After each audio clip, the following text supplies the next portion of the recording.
So this is an exciting one for me. I had the opportunity to visit one of the coolest museums in North Idaho, specifically Murray, Idaho, which it outside of Wallace. Wallace, Idaho would be the closest place that you might want to check out. Wallace is also kind of cool. So we are going to the Sprag Inn and Museum. It's kind of interesting. It's actually primarily a bar, and then there's a back room which is rather large, pretty much the half of the building. It is a museum filled with all kinds of interesting artifacts, and the thing that interested me the most was the minerals. The mineral displays here are, well, the specimens are top notch. The actual displays, less so, which you'll see here shortly.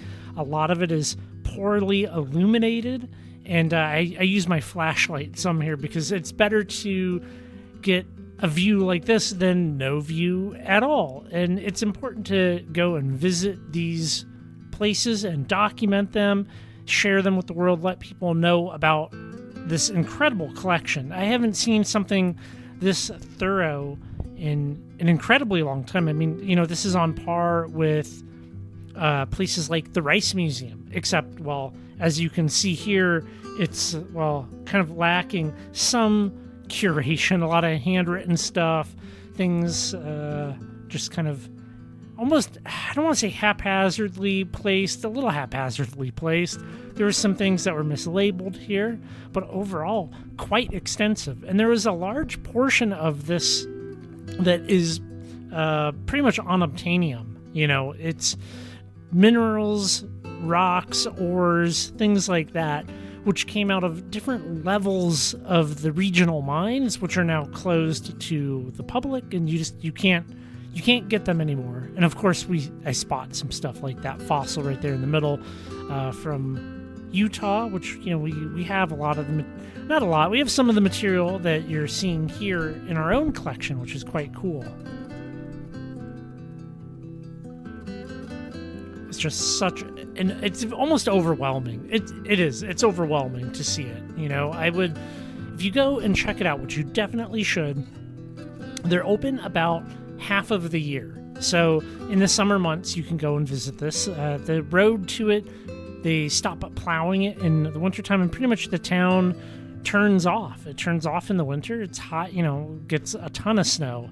But man, it's very cool to see. And this being a 4K video, you should be able to watch this full screen and pause it at any time and really check out the individual specimens, because they're very, very cool to see.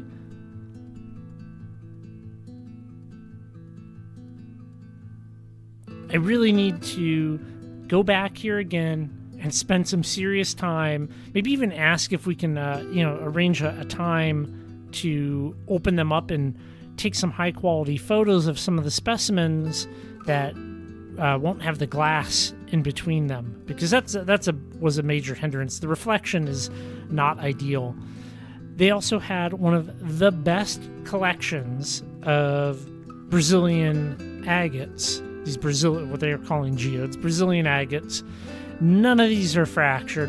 Now, if you're aware of the whole thing with the Brazilian agates, these nodules, many of the current ones that you can buy will have a fracture simply because they're extracting them using explosives. So you get these little fractures going through it. So these are probably rather old, back when they were hand mining them, which that's cool to see.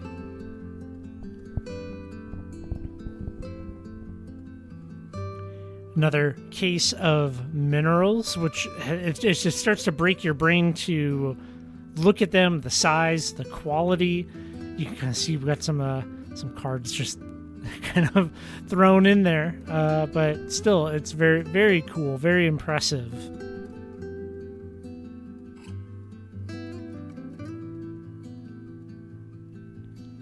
Check out that right here from Spokane County. There were some things that were mislabeled, like right next to it. They're calling that picture jasper chert.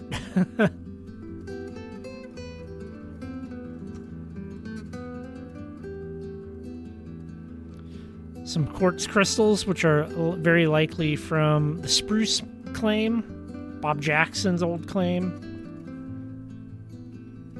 Some different zeolites.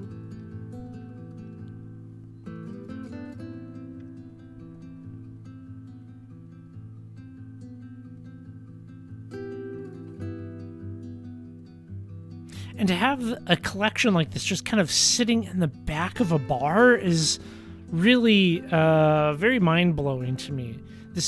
It doesn't appear really anywhere. There's some mentions of the actual museum online, but not of this fabulous mineral collection.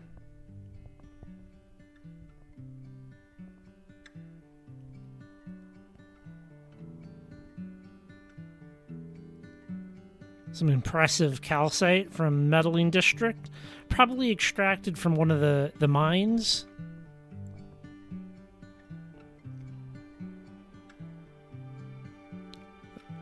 You just turn around and there's more. They had some shells in there. Oh, Sarah's pointing this one out. You'll like this. Funny rock.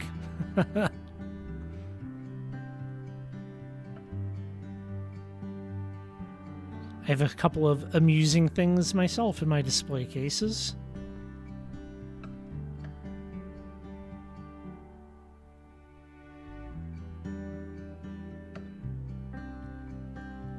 Little mud ball concretions there.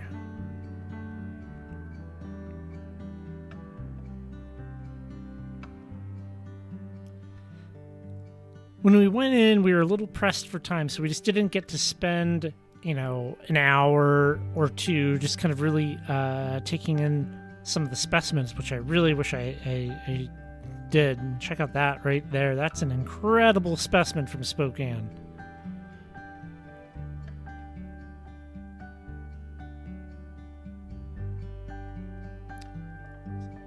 Some different slabs.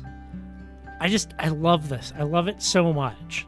I know other people don't get excited necessarily to see these types of collections, but it blows me away every time I get to see something like this, That glare is killing me, though.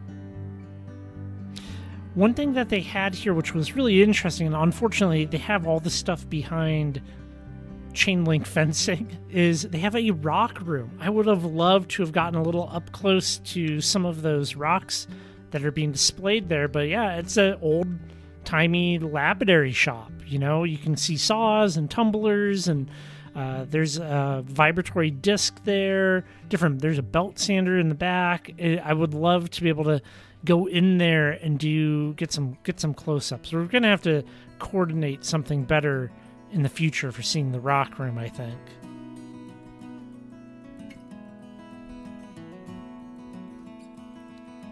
Just keeps going. More impressive specimens. We got some different stuff from the Sunshine, from Bunker Hill, different mines in the Coeur d'Alene district. It's just... People don't really think of North Idaho as having cool stuff to go collect, but just look at these gallinas. Like, I know you can't really go and collect them nowadays, but man, that would be fantastic to be able to go into things like the Gold Hill and the Bunker Hill and have a specimen to take home.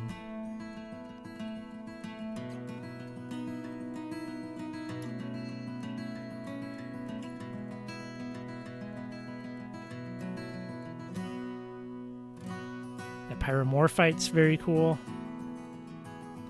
Some interesting jasper that came from the 3,200 foot level.